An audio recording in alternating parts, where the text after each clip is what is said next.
buenos días amigos, les saluda su amigo Gastón Bertis. El día de hoy les voy a explicar cómo se aplica el método de Gauss-Seidel. Si recuerdan lo que revisamos en las notas que se encuentran alojadas en Dropbox, el método de Gauss-Seidel es otro de los métodos iterativos que sirven para resolver sistemas de ecuaciones lineales, pero de una forma iterativa. Cabe señalar que dicho sistema tiene que ser de m ecuaciones en m variables. Y para ello necesito tener un vector de aproximación inicial. En este caso es el que estoy señalando aquí. X super 0 es igual a 1, 0, 1. ¿Qué quiere decir esto? Que x1 super 0 tiene un valor de 1, x2 super 0 tiene un valor de 0 y x3 super 0 tiene un valor de 1. Bueno, si recordamos nuevamente lo que mencionamos en las notas que se encuentran alojadas en Dropbox, aquí vamos a hacer lo siguiente. De la ecuación 1 vamos a despejar la variable x1 y la voy a dejar lista para la késima iteración. Si hago esa operación me quedaría lo que ustedes van a ir observando en este video. Sería 1/3 de 10 menos x2 super k menos 1. ¿Por qué le escribo super k menos 1? Porque no tengo ninguna variable precedente x1, dado este sistema de ecuaciones lineales. Entonces me quedaría de la misma forma como lo vimos en el método de Jacobi. Ahora bien, continuando con el despeje, me quedaría más x3 super k menos 1.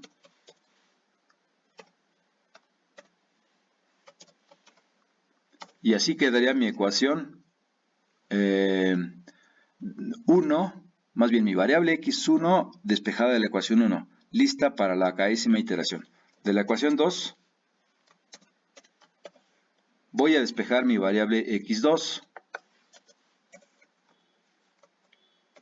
y me queda esto, x2 super k es igual a 1/4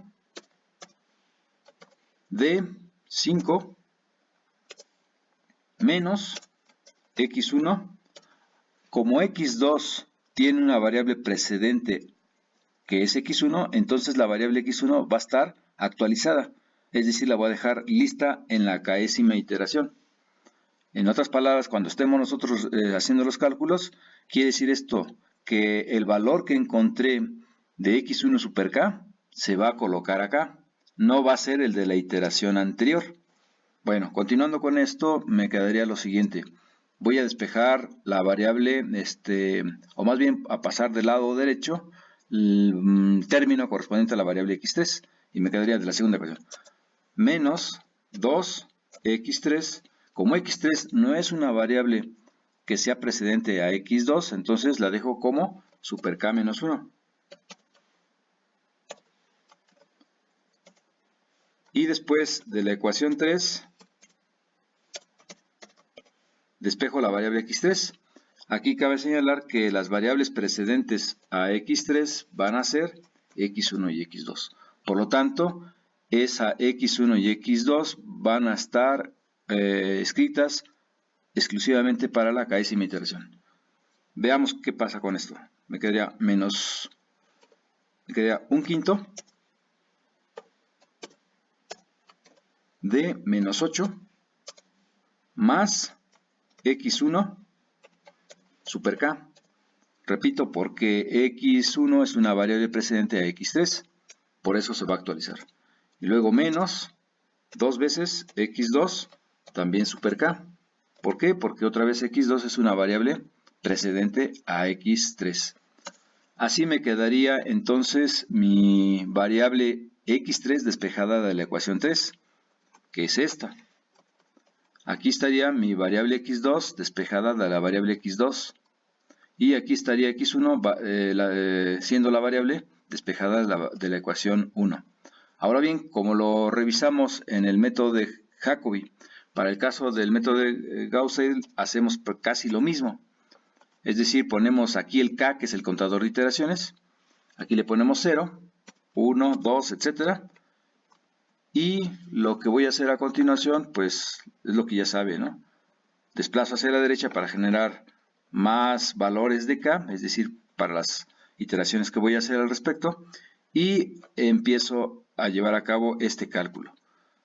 Entonces aquí cuando tengo en la columna B y exclusivamente en la celda 14, es decir aquí, me está diciendo que K vale 0, entonces lo que voy a escribir acá del lado izquierdo, es decir, en la A15, voy a poner aquí x1 super K, tal y como lo vimos, repito, en Jacobi, x2 super K, x3 super K.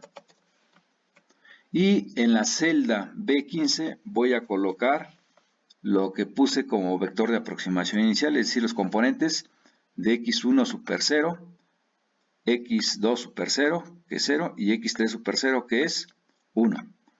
Ahora bien, en la celda C15 voy a escribir ya la ecuación que tengo de E1, es decir, lo que tengo aquí. Al llevar a cabo este cálculo en esta hoja, me quedaría 1/3 que multiplica a 10 menos x2, como K vale 1, sería x2 super 0, pero x2 super 0 es esta celda, más x3 super 0, dado que K vale 1, es esta celda. Le doy Enter. Creo que aquí se me fue un paréntesis. Se lo quito. Ya. Posteriormente voy a hacer el cálculo para el valor de x2 de la iteración 1. Aquí precisamente es donde va a haber la diferencia con respecto al método de Jacobi. Si ustedes recuerdan, en Jacobi teníamos este mismo valor para el valor de la variable x1 en la iteración 1.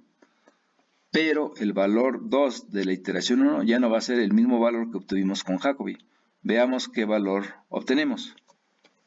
Quedaría así, 1/4 por 5 menos x1 super k. En lugar de colocar x1 super 0, como k vale 1, entonces me dice que es x1 super 1. Y x1 super 1 sería este valor.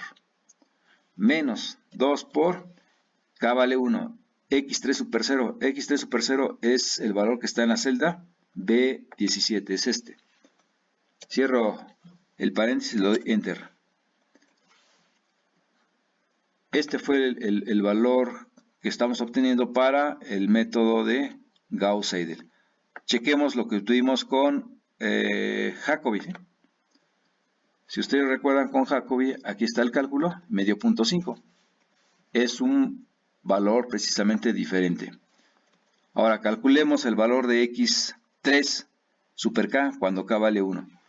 Nuevamente de E3, como despejé la variable x3, me quedaría 1/5 que multiplica a menos 8 más x1 super k. Recuerden que k vale 1, entonces es este valor, no es la de acá. Luego sería menos 2 veces x2 super k. Como k vale 1 es este valor, no es el de acá. Y nuevamente veamos qué obtuvimos con el método de Jacobi. Con Jacobi tuvimos menos 1.4. Aquí en este caso, con Gauss-Seidel, estamos encontrando menos 0.8.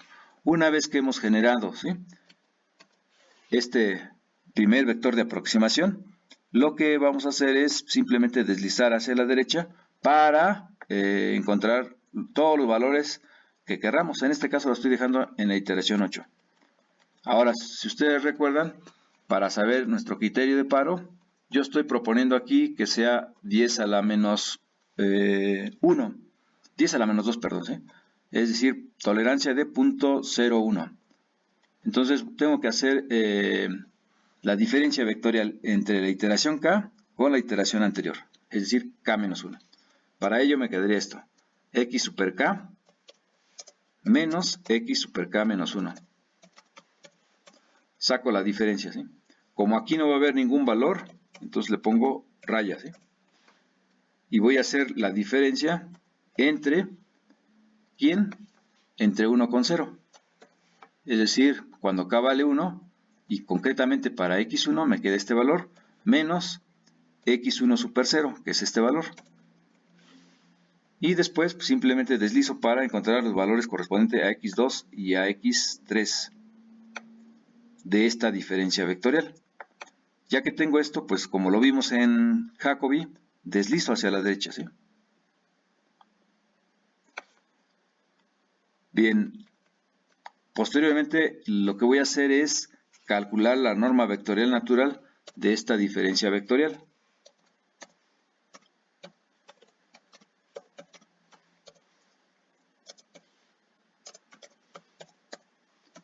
¿Qué es esto? Lo que ustedes están viendo. Subíndice infinito, ¿sí?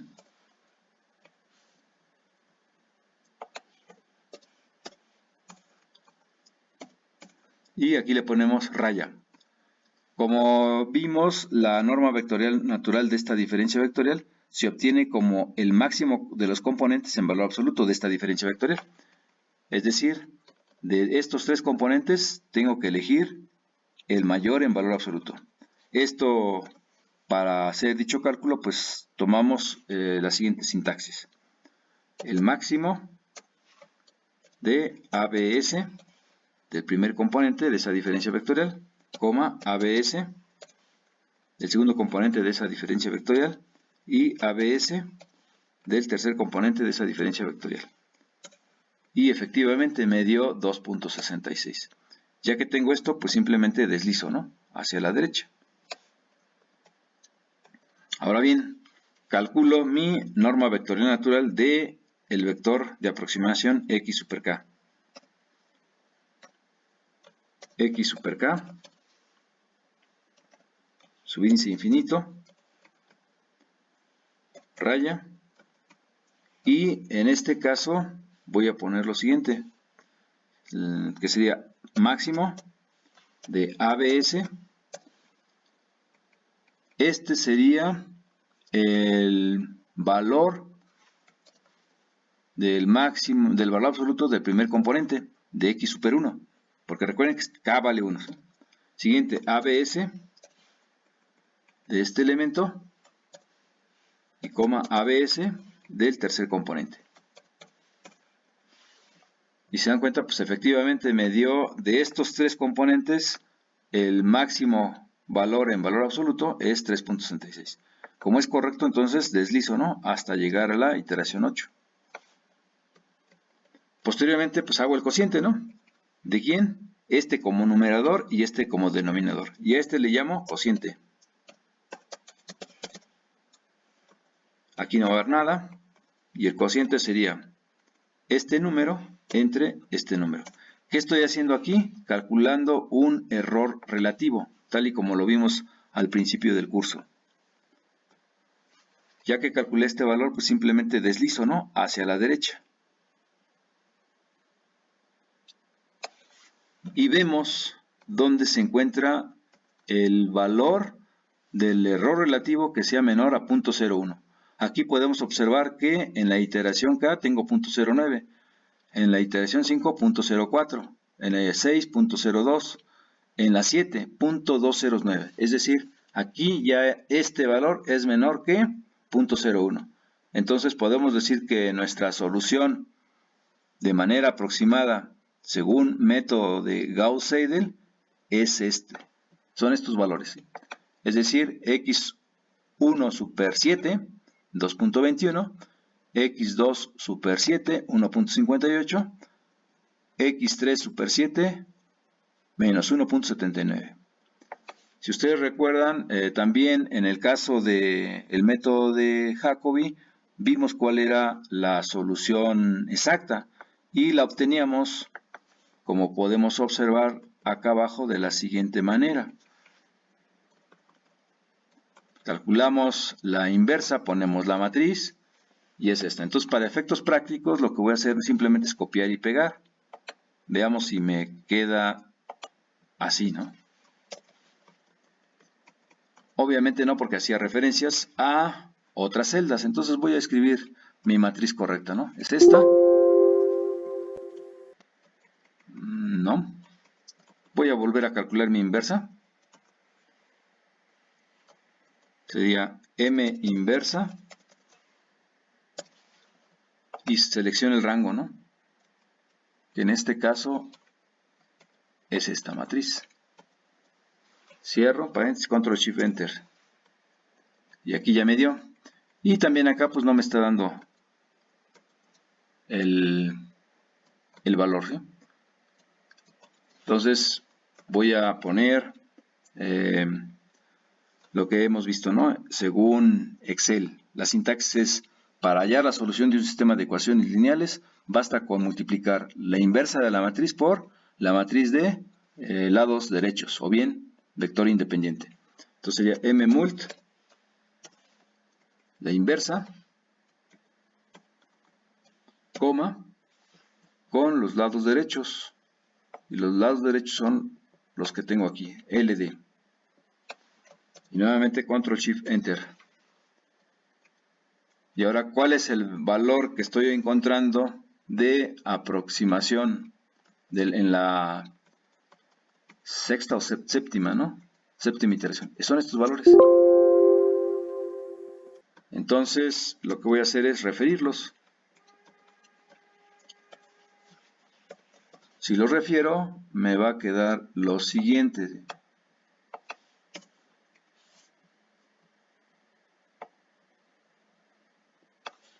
Si nos damos cuenta, por ejemplo, el valor de x1 super 7 fue 2.2175. El valor exacto es 2.2.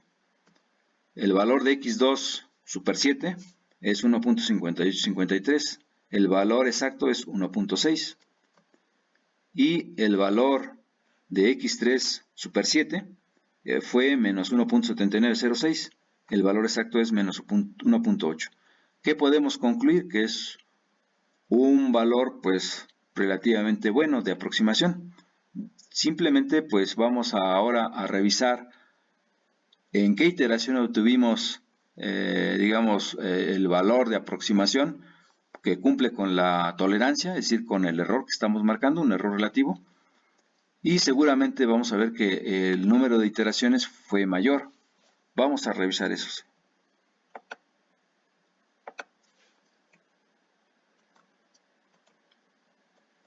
En la novena iteración, fue aquí novena iteración, y se dan cuenta también son valores diferentes, no tienen por qué ser iguales, ¿sí?